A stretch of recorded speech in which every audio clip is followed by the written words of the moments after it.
สบายดี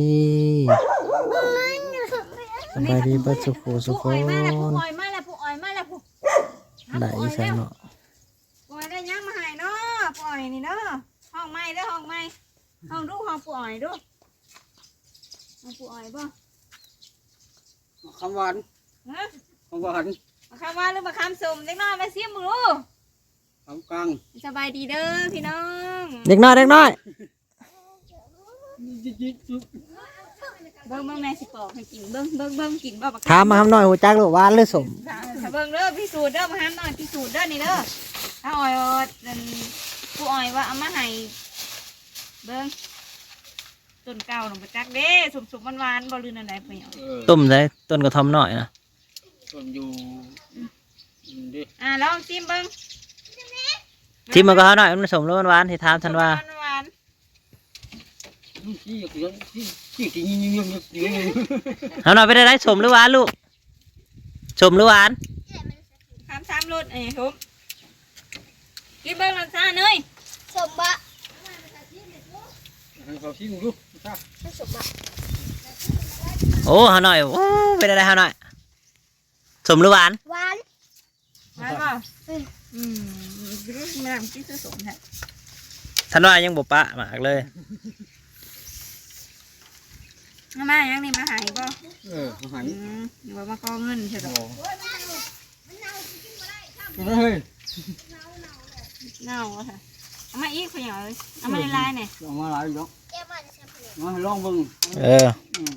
ก็ช่วยหนึ่งไว้ มาละลายจัง เอามาใหม่บ่กัน บ่ได้มือมาอีกแล้วมือดิบ่ได้ไปแล้วมือ จะไปใช้มัน นับเต่าคนแล้ว เออ แคบปะเอามาละลายก็อยากได้เงินนะ หนึ่งเซกับปิดเซนะไว้คนสิป่ะมือหลังมาขายด้วยพี่น้อยปิดซิงขาย ไม่ใหญ่มากๆยังไง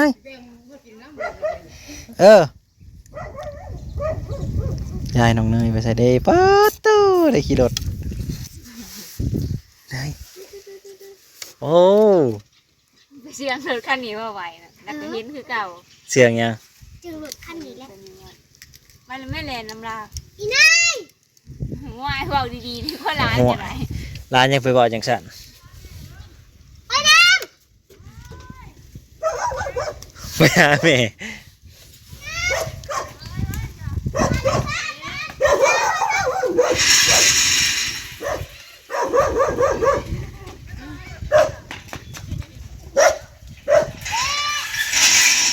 ไปแล้ว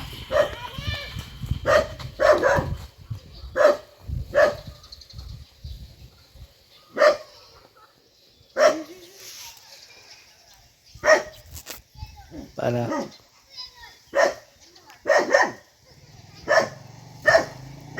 เนี่ยไปป้าน้องจับเบื่อกันเลย ไปปลาเลยไปปลาอะไรลูก เนี่ย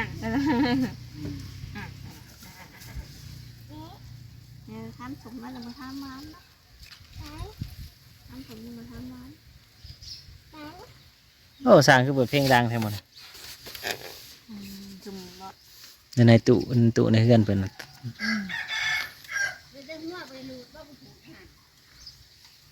ชมหรือหวานลูก สมมันร้านพ่อกินยุ่งเอาไว้มันกวนเสียวขาวใส่น้ำตาลยำหน้า ำกินยำ ซ้ำต้นพวกเฮานี่คิดว่าเนาะจะได้กินอยู่แม่หวานกว่าป่ะ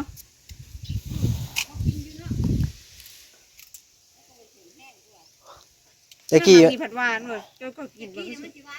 ตะกี้มันเป็นมะขามหวานแล้วเขาไปกินสม พอดีใบขาวใช่ไหมเนาะ บางงาสมบางงาหวานขนาดนี้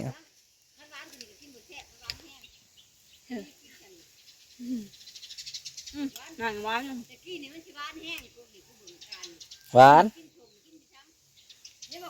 มูแมนต้นของบอยบ่จ้า บ่แม่น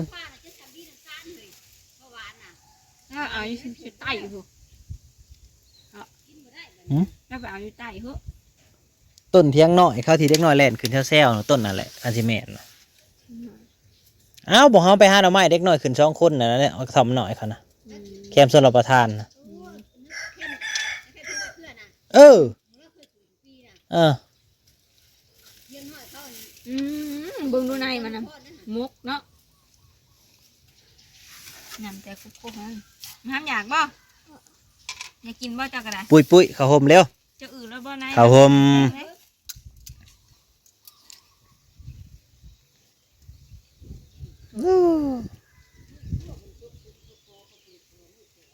ใช่ของดูในมันเด้อ หม้อทานสีเขียวพี่น้องเอามันมาฝากคนมันแก้ว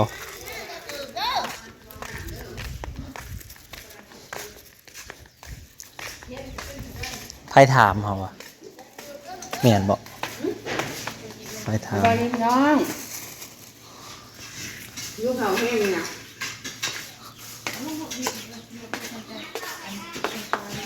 ไปสิกินน้ำอยู่บ่ ไปเลยทีมงานขึ้นเนื้อนะ อ้าว เออ มาถึงเสา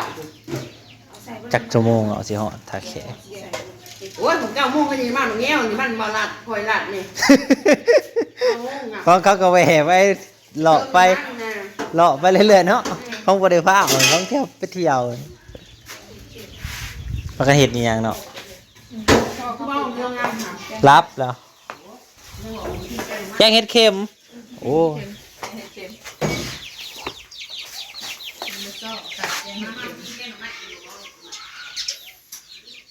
อะไรป้านี่ไปเอากันไปจนหอดผม มันจะมากมันจะลงอย่างมาก เอาจากมาว่าเนี่ยจ้ะ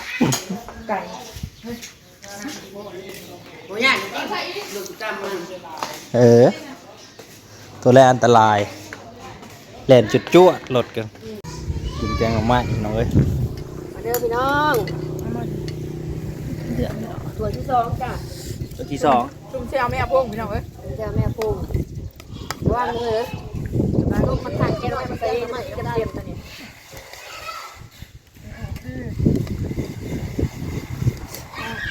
บ้านนาเอ้ยหุ้งเขานะหุ้งหมอแบบใหญ่ใหญ่กันใหญ่แต่หมอกระดกพี่น้องเอ้ย ท่ามืดเป็นท่าสติ๊กเลยมึงอ่ะท่าขึ้นอ่ะจะขึ้นแมวเห็นขึ้นแมวนี่แหละนั่นแหละคุณเลยไปเยี่ยมมึงเวทคุณเลยง่ายคุณลมออกจะออกแน่นอนจะออกแน่นอนแก้มไหนคือแมวนี่แหละเป็นแบบนี้ให้เลยมันเป็นสีแด แม ง วออกเสือ แมวลิ้นโอ้ย พวกเสื้อนะ เสือกับแมว นี่เราไปเยี่ยมเวทจูดแบบเป็นอะไรอ้ายเราโดนทิ้ง ก็ดำกันยับมาตัว มันหยับนกไปหน่อยจะไปหน่อย กินไปกินมาอย่าเข้มเลยมันยังอย่าเข้มบอก เพิ่มอยู่ดิ มาแก่ป่ะจะหอนไหมมินนั่นนะไม่ได้พกเด้อตัวใส่หัวพกนี่ห้องกันเลย มันเป็นอันทุง ตัวผู้ใส่พกหน่วยตัวเพชรในหมักอ่อนมันนี่ครึ่ง1 โล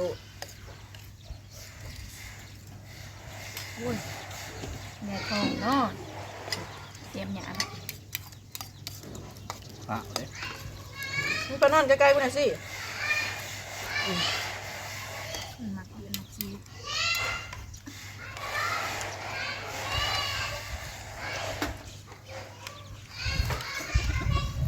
จิ้มคนจิ้มอะไรเอาเด้อเขาเจ้าขายเรือนไหนเด้อเอาเจ้าเอาไปเลย เพื่อนไหน เรือนไหนเด้อที่บ้านไปกินมาซื้อเด้เจ้าเป็นเจ้าข้านเพื่อนแต่ตามเพื่อนเล่นขวดนะ สามลังกัน ตามรังนะ600,000ทำดีเพื่อนกูสิเอาจะ200,000ก็ได้ยำกับ200,000จะนำเบิดเซตนะ600,000ซะ3ลังนะเบิดเท่ากับแบ่งกันคนละ2พร้อมอยู่ มีครบใช้ผ้าได้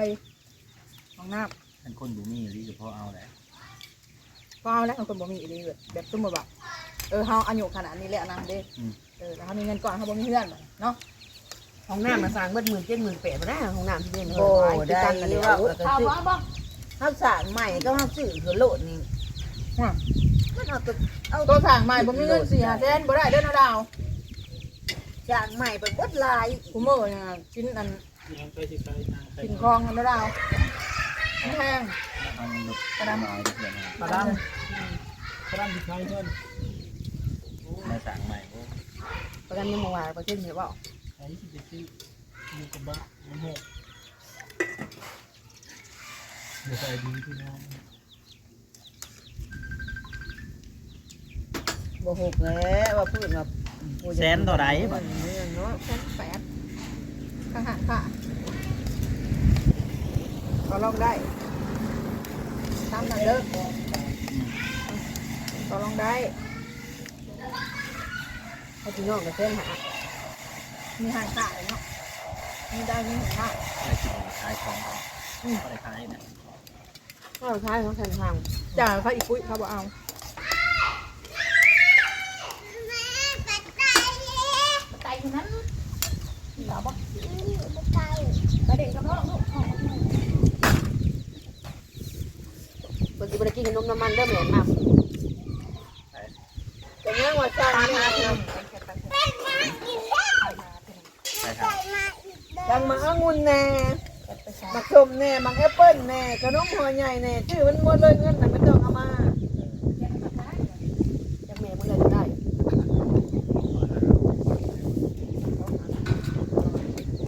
ต้องละหา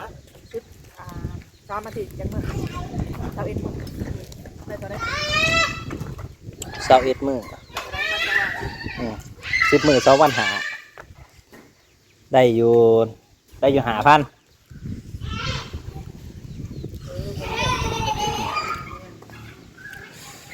ไปแล้วไปน้องเลย